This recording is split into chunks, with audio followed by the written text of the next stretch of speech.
म्हणजे 9वीतून 10वीत जाणाऱ्या मुलाच्या आईवडिलांना तितकीच तीव्र असते 10वीतून 11वीत जाणाऱ्या, 11वीतून 12वीत जाणाऱ्या. कारण आयुष्यामधला हा त्यांचा टर्निंग पॉईंट आहे. विद्यार्थ्यांना जरी या गोष्टींचा सिरियसनेस नसला तरी पालक अतिशय कॉन्शियस असतात पहा. आणि पालक कॉन्शियस झाले की मुलंही कॉन्शियस होतात. आणि मग आईवडिलांच्या इच्छापूर्तीसाठी जर त्यांना स्ट्रेस आला किंवा त्यांना सतत टेन्शन वाटत राहिलं तर त्याचा त्रास मुलांबरोबर पालकांनाही होतो. मग अशा वेळेस काय करायला पाहिजे?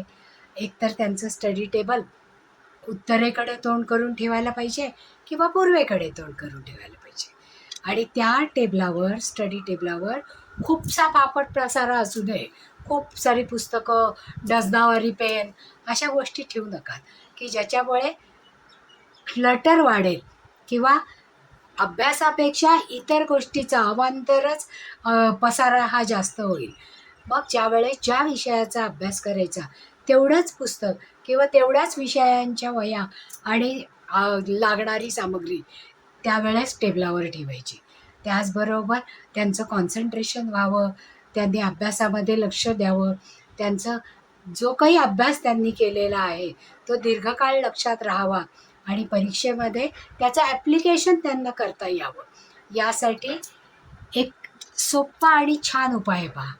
हा जो क्रिस्टलचा बॉल आहे ॲमेथिस्टचा, तो जर बॉल त्यांच्या स्टडी टेबलवर जर ठेवला तर त्यांच्या अभ्यासातलं कॉन्सन्ट्रेशन हे वाढतं आणि ते जास्त लक्ष देऊन अभ्यास करतात पहा.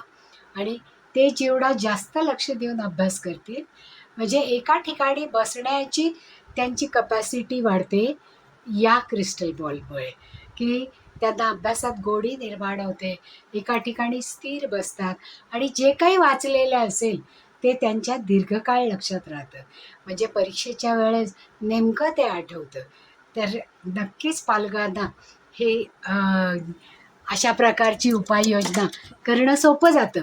आणि ते जर त्यांच्या स्टडी टेबलवर असेल तर कॉन्सन्ट्रेशन करणं त्यांना जास्त सोपं जातं.